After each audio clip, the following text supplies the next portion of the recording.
Good morning, friends. I hope you're having a wonderful day out there in your gardens, and I really hope that the sun is shining where you are. I think now that the sun is shining and things are warming up, we'll be able to spend a lot more time together out here in the garden, and I am just so excited for this year. You know, my main goal for this year is to really just enjoy gardening, love gardening, and button things up. The last year, probably 2 years, I took on a lot of really big projects. We put in the garden library, we cut down the entire fence line, planted all those evergreens. I feel like I redid every single garden the last 2 years, and there's been a lot of construction, destruction, and just in a matter of trying to fix all the problems that construction creates, I feel like I wasn't able to really garden that much the last few years. So my sole focus this year is just nonstop gardening. Now, with that being said, there are still some really exciting garden design things that I want to do, but they're not changes. I'm not changing anything this year. I'm just adding and really connecting. So let me walk you through what I'm thinking in terms of what I want to do in the backyard, just this portion for this year. So in terms of the hydrangea room, this garden in and of itself is pretty much thoroughly planted up. We're going to add a few more hellebores today, but this garden really is at the point where it's going to take care of itself.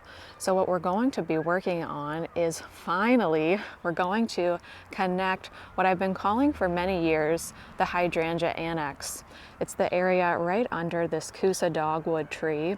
I stuck these old chairs, these loungers right here, and I thought, you know what would be great with this hydrangea annex is to kind of do a almost mirror image of this section of the hydrangea room under there. So I want to go more of a lima bean shape and really start to repeat this network of hydrangeas, hellebores, irises, foxglove, and daffodils under that tree.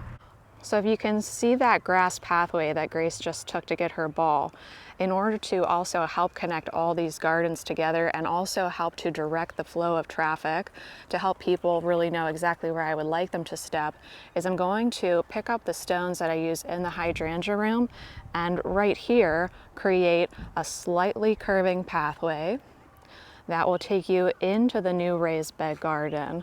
And I'm not really sure about these two beds. I might double stack them after we're done with the sweet peas, so that one might double up and we might landscape right next to the library. We're also going to fix the compost pile.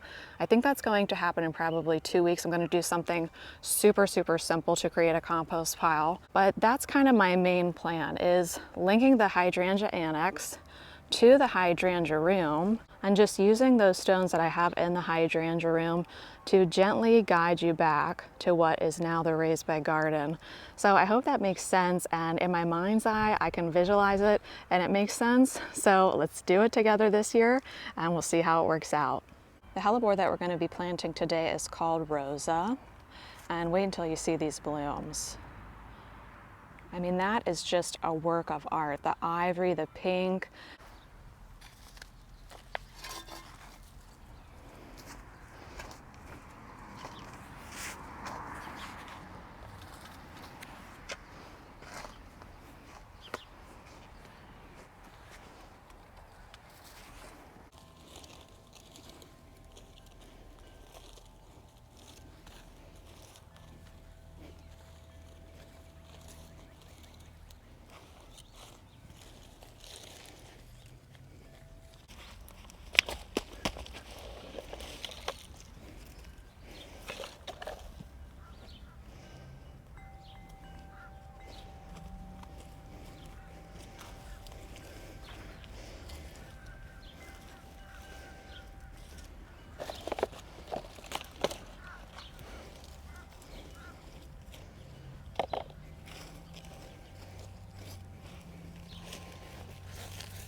Well, look at this.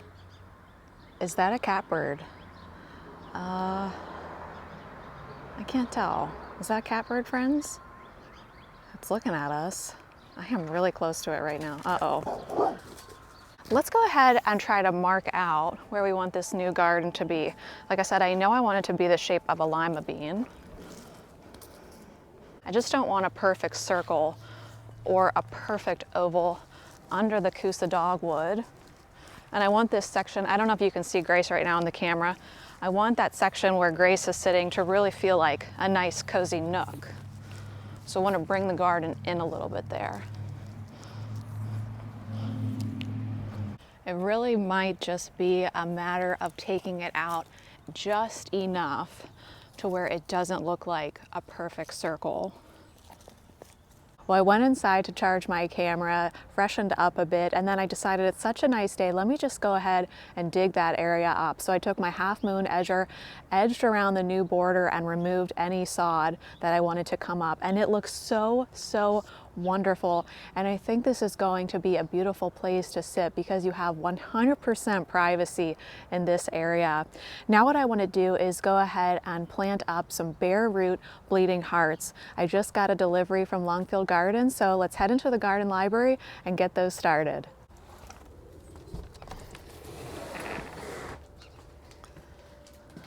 Grace, you ready to plant some bleeding heart? What's your favorite flower? You're not sure? Too many to choose from, right? Now please tell me I'm not the only one out there that does this. In the dead of winter, when you have nothing to do but look at old pictures of the garden, dream about next year's garden, you go ahead and order way more plants than what you have room for. So Grace and I ordered 60 new bleeding heart plants this year, but in my defense, I'm going to be selling the cut flowers from the old-fashioned bleeding heart. So right here we have the root system from the old-fashioned bleeding heart. And here's the root system from the fern leaf bleeding heart. So the old-fashioned bleeding heart is the one that's the spring ephemeral. It blooms in the spring and then dies back when things get hot. Fern leaf bleeding heart stays evergreen year-round. And bleeding heart is really nostalgic for me. My mom had it, my grandma had it, and we had it at our old house. And then when we moved here, our neighbor gave me a piece of hers to add into the garden. So if you've grown this old-fashioned bleeding heart before, you know that it turns into a big plant very quickly. However, when I first purchased a bare root fern leaf bleeding heart, I was shocked at how small this plant was by the end of one growing season. And after three growing seasons, it's still a pretty small plant. So what I'm gonna do is put probably 4 or 5 of these in a pot and allow them to get a little bit bigger before I plant them out into the garden versus this old-fashioned spring ephemeral bleeding heart. I'm just gonna plant these directly in the ground today. So all that to say, the moral of the story is if you want a bleeding heart for cutting, go with the old-fashioned spring ephemeral bleeding heart that dies back to the ground when things get hot. If you want a bleeding heart that's beautiful, small, on the shorter side, and stays present in the garden all throughout the growing season, check out the fern leaf bleeding heart. I think we'll do 4 fern leaf bleeding hearts in this pot. So we've got the shoots here, the roots here.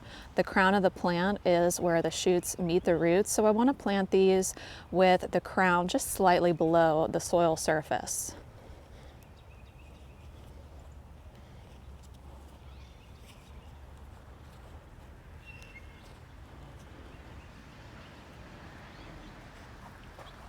On this one, you can even see where the division was taken. And I think this can be a little bit confusing because if we were to just look at this, we might want to plant it like this because these shoots seem to be going in this direction. But how I want to plant it is like this and allow those shoots to correct themselves in just a few days' time. They're doing this because they probably sprouted in the bag during transportation.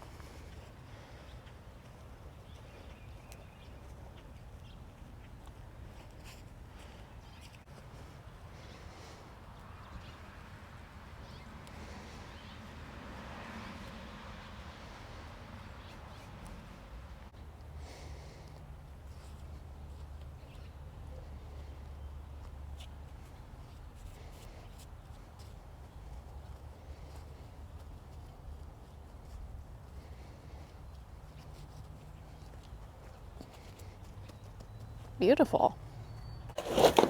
And as per usual, Grace is on composting duty. Grace, are you breaking that box down for us? All right, gonna be great soil by next year. Let's go ahead and plant this old-fashioned bleeding heart together now. I'm spacing the bare roots about 2 feet apart. We'll bury the crown just below the soil surface. And these are going to be really, really beautiful next spring. We have lots of daffodils in this garden, and I think what I'll do is probably go in between them with hellebores so that the hellebore foliage covers up the dying foliage of the old-fashioned bleeding heart.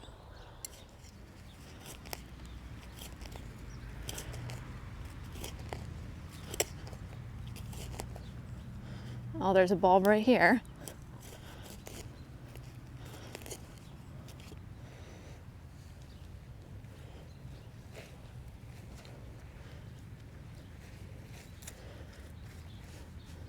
Oftentimes too, when you get a bare root plant, the sprouts are white or sometimes even yellow just because they haven't been exposed to any light yet. Once again, that's just happening during transportation, and that will quickly fix itself after a few days in the garden.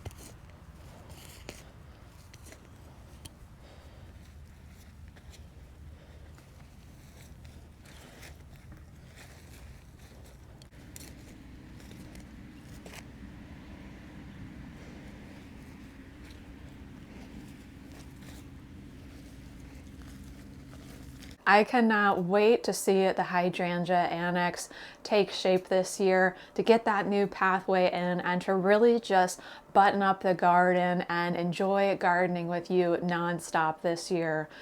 You know, when I first started planting bare root perennials, I was really nervous about it and uneasy. But as the years have gone on, I actually prefer planting bare root perennials now. And this isn't an ad or sponsored or anything like that. It's just that as I've gotten older and as I invest more and more into my garden and into growing cut flowers, I really do find that purchasing bare root perennials saves me money, gives me a wider selection of perennials to choose from, and also it is so much faster to plant a bare root perennial.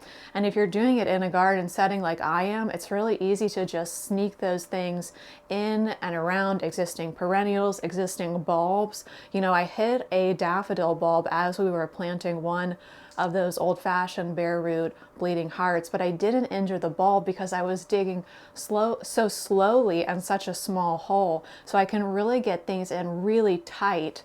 And then, you know, you have the daffodil come up as that foliage is dying back, the bleeding heart is coming up as that foliage is dying back. Then I think I'll plant some hellebores around that for evergreen foliage, and then of course we're going to fill up that room with hydrangeas. So I just think it's a really nice way to sneak in some more perennials in a really easy way, easy on your body too. So friends, oh, before I go, I wanted to show you this book. I feel like I pre-ordered this book almost an entire year ago. When I saw the title, The New Romantic Garden, I thought, yes, that's definitely the book for me. You know, I'm always talking about the look that I'm going for this garden is painfully romantic, and this book is really capturing that feeling. I'm just maybe about a chapter into it so far. The writing is great. The photography is really beautiful. Lots of inspirational pictures. There's another great one. And I know this is much cheaper on Amazon than what it says on the back, so I'll pop a link in the description section below if you want to check it out. And then here's the book that I had mentioned the other day. I finally got that. Sweet Pea School. I haven't been able to read it yet, but I can't wait to dive in. Well, friends, Grace, you want to say bye to everybody? Thanks so much for hanging out with Gracie and I today, and we will see you sometime soon, right, Grace? Bye, friends.